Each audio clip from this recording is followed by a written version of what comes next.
Saudara-saudari terkasih dalam Kristus, hari ini Kamis 31 Juli 2025 merupakan peringatan wajib Santo Ignatius dari Loyola, Imam. Bacaan dibawakan oleh Willy Wibianto, Mazmur dilantunkan oleh Michael Kirieko, dan renungan ditulis oleh Bernadette Esther. Selamat menekuni sabda Allah. Mari berziarah dalam pengharapan untuk dunia yang lebih baik.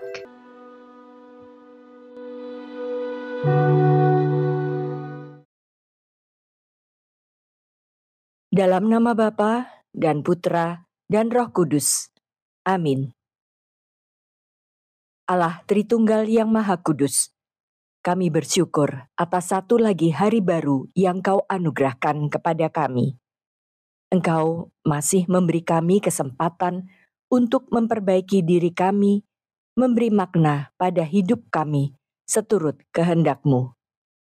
Kami persembahkan hari ini dalam tuntunan Roh Kudus-Mu, agar apa yang kami pikirkan, kami katakan, dan juga kami lakukan, mencerminkan kasih-Mu. Kini kami membuka telinga dan hati kami untuk mendengarkan sapaan-Mu melalui bacaan-bacaan liturgi pada hari ini, karena hanya Engkaulah Tuhan kami. Amin. Bacaan dari Kitab Keluaran, bab 40, ayat 16 sampai dengan 21, dan ayat 34 sampai dengan 38. Dan Musa melakukan semuanya itu tepat seperti yang diperintahkan Tuhan kepadanya, demikianlah dilakukannya. Dan terjadilah dalam bulan yang pertama tahun yang kedua, pada tanggal 1 bulan itu, maka didirikanlah kemah suci. Musa mendirikan kemah suci itu, dipasangnyalah alas-alasnya, ditaruhnya papan-papannya, dipasangnya kayu-kayu lintangnya, dan didirikannya tiang-tiangnya. Dikembangkannyalah atap kemah yang menudungi kemah suci, dan diletakannyalah tudung kemah di atasnya, seperti yang diperintahkan Tuhan kepada Musa. Diambilnyalah loh hukum Allah, dan ditaruhnya ke dalam tabut. Dikenakannyalah kayu pengusung pada tabut itu, dan diletakkannya tutup pendamaian di atas tabut itu. Dibawanyalah tabut itu ke dalam kemah suci. Digantungkannyalah tabir penudung, dan dipasangnya sebagai penudung di depan tabut hukum Allah, seperti yang diperintahkan Tuhan kepada Musa. Lalu awan itu menutupi kemah pertemuan, dan kemuliaan Tuhan memenuhi kemah suci, sehingga Musa tidak dapat memasuki kemah pertemuan, sebab awan itu hinggap di atas kemah itu, dan kemuliaan Tuhan memenuhi kemah suci. Apabila awan itu naik dari atas kemah suci, berangkatlah orang Israel dari setiap tempat mereka berkemah. Tetapi jika awan itu tidak naik, maka mereka pun tidak berangkat sampai hari awan itu naik. Sebab awan Tuhan itu ada di atas kemah suci pada siang hari, dan pada malam hari ada api di dalamnya, di depan mata seluruh umat Israel pada setiap tempat mereka berkemah. Demikianlah Sabda Tuhan.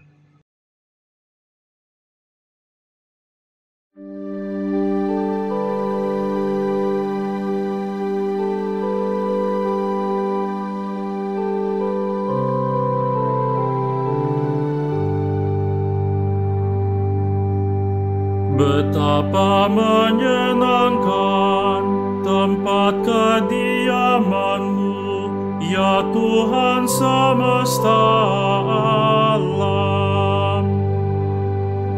Jiwaku merana karena merindukan pelataran Tuhan. Jiwa dan ragaku bersorak-sorai kepada Allah yang hidup.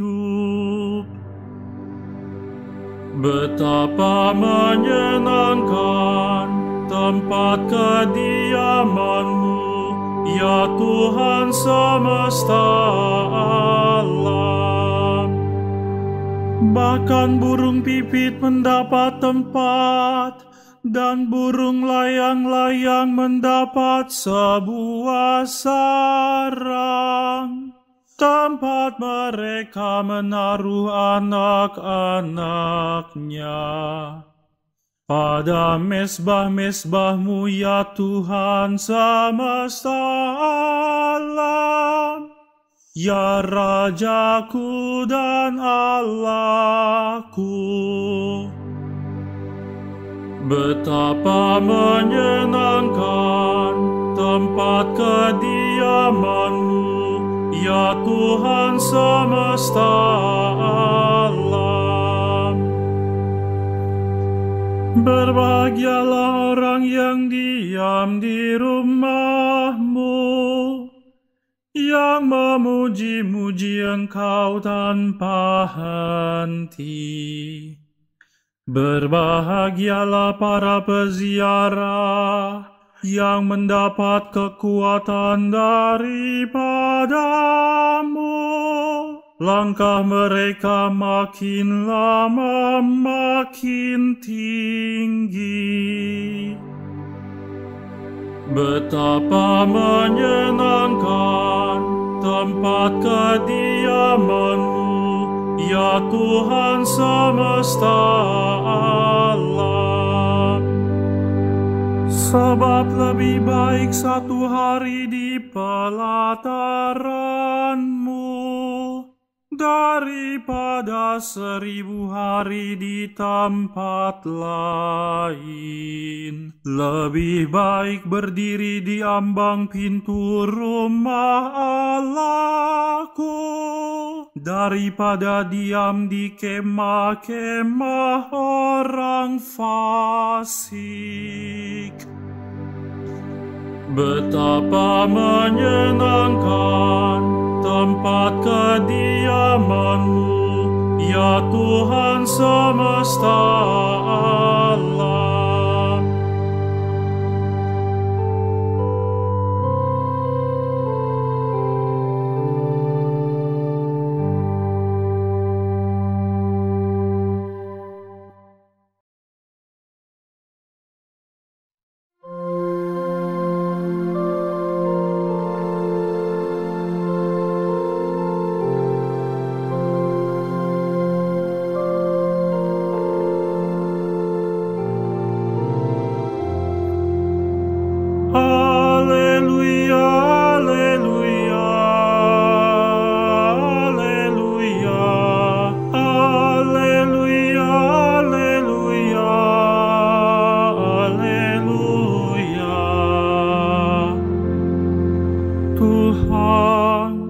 bukalah hati kami, supaya kami memperhatikan sabda putra-Mu. Haleluya, haleluya, haleluya, haleluya, haleluya, haleluya.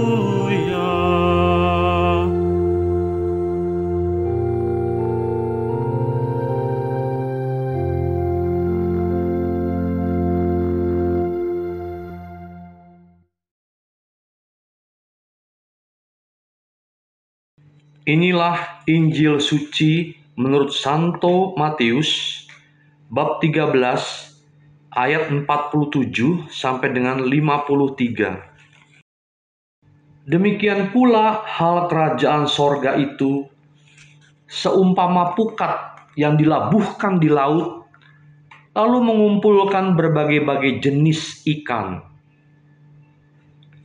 Setelah penuh, pukat itu pun diseret orang ke pantai. Lalu duduklah mereka dan mengumpulkan ikan yang baik ke dalam pasu, dan ikan yang tidak baik mereka buang. Demikianlah juga pada akhir zaman. Malaikat-malaikat akan datang memisahkan orang jahat dari orang benar, lalu mencampakkan orang jahat ke dalam dapur api. Di sanalah akan terdapat ratapan dan kertakan gigi. Mengertikah kamu semuanya itu? Mereka menjawab, "Ya, kami mengerti." Maka berkatalah Yesus kepada mereka, "Karena itu, setiap ahli Taurat yang menerima pelajaran dari hal kerajaan sorga itu, seumpama tuan rumah yang mengeluarkan harta yang baru dan yang lama dari perbendaharaannya."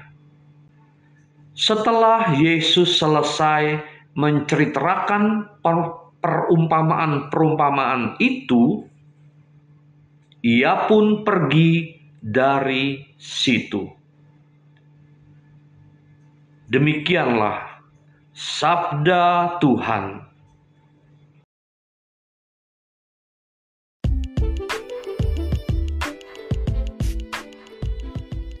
Menjadi pribadi pilihan Tuhan. Renungan dibawakan oleh Bernadette Esther.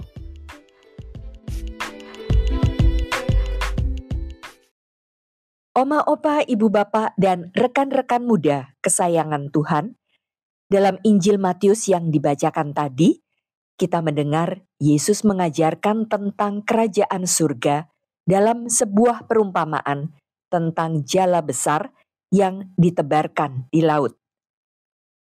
Setelah penuh, jala itu diseret orang ke pantai dan penyortiran dimulai. Ikan-ikan yang baik dikumpulkan ke dalam tempayan. Ikan yang tidak baik dibuang. Dari perumpamaan itu Yesus berpesan, demikianlah juga pada akhir zaman. Malaikat-malaikat akan datang memisahkan orang jahat dari antara orang benar, lalu mencampakkan mereka ke dalam tungku berapi. Di sanalah akan terdapat ratapan dan kertak gigi.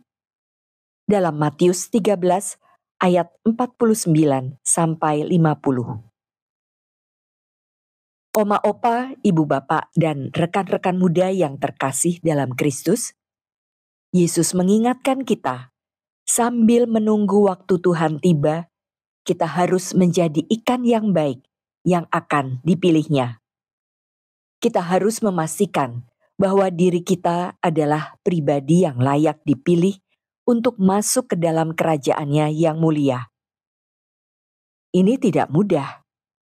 Kita harus berani hidup seturut kehendaknya, menjauhi dosa, terbuka, berserah padanya. Kita harus memberikan diri untuk dibentuk oleh Tuhan. Berserah diri untuk dibentuk Tuhan dilakukan oleh Santo Ignatius dari Loyola yang hari ini diperingati oleh seluruh gereja Katolik semesta. Awalnya, Inigo, nama pemberian orang tuanya, tertarik untuk mengejar ketenaran duniawi melalui petualangan yang dapat dilakukannya. Lahir pada tahun 1491 di Azpeitia di Provinsi Guipúzcoa di wilayah Basque di sebelah utara Spanyol, Inigo siap untuk menghadapi apapun dan berani mempertaruhkan segalanya untuk mencapai ketenaran. Pada usianya yang ke-30, di bulan Mei 1521, saat pertempuran melawan Perancis dengan Spanyol mempertahankan kota Pamplona, sebuah peluru meriam menghantam kaki kanan Inigo. Kaki kirinya pun terluka oleh sebuah batu yang melayang. Perubahan dalam diri Inigo terjadi saat ia terbaring sakit. Sarana yang digunakan oleh Tuhan untuk mengubahnya adalah buku. Selama ia berbaring menunggu kesembuhan, untuk mengatasi kebosanan, Inigo minta diberikan buku-buku cerita kepahlawanan para kesatria. Bacaan seperti ini sangat ia sukai. Tapi tak ada buku-buku itu. Inigo pun terpaksa membaca riwayat hidup Sang Kristus dan riwayat para kudus. Buku-buku ini memicu refleksi mendalam tentang hidupnya dan tujuan sejatinya. Inigo mulai merasakan keinginan untuk meninggalkan ambisi duniawinya dan mengejar kehidupan yang didedikasikan kepada Tuhan. Setelah sembuh, Inigo pergi ke biara Benediktin di Montserrat, mengaku dosa dan menggantungkan pedang ksatria sebagai simbol meninggalkan kehidupan lamanya. Setelah pertobatannya, Inigo memilih nama Ignatius. Oma opa, ibu bapak, dan rekan-rekan muda yang diberkati Tuhan, Ignatius menuangkan berbagai pengalaman spiritual yang mendalam yang dialaminya dalam karyanya yang terkenal, Latihan Rohani atau Spiritual Exercises. Latihan rohani merupakan metode doa dan refleksi untuk mendekatkan diri kepada Tuhan, memahami kehendaknya dalam hidup. Santo Ignatius menulis, "Jika Tuhan membuat Anda banyak menderita, itu adalah tanda bahwa Ia memiliki rencana besar untuk Anda." Marilah kita berdoa. Bapa Surgawi, terima kasih. Kami diingatkan untuk menjadi pribadi yang berkenan di hadapan-Mu. Kami bersyukur atas teladan hidup Santo Ignatius yang kami peringati hari ini. Santo Ignatius membuka diri terhadap sapaan-Mu, siap dibentuk sesuai dengan kehendak-Mu, dan berani memberi makna baru bagi hidupnya. Kami mohon tuntunan Roh Kudus agar kami pun siap mendengarkan dan melaksanakan sabda-Mu, agar kelak bila waktu-Mu tiba dan kami masuk ke dalam jala-Mu yang besar, kami ditemukan sebagai ikan yang baik, dikumpulkan ke dalam tempayan, yang adalah surga yang kekal bersama-Mu. Amin. Dalam nama Bapa dan Putra dan Roh Kudus. Amin.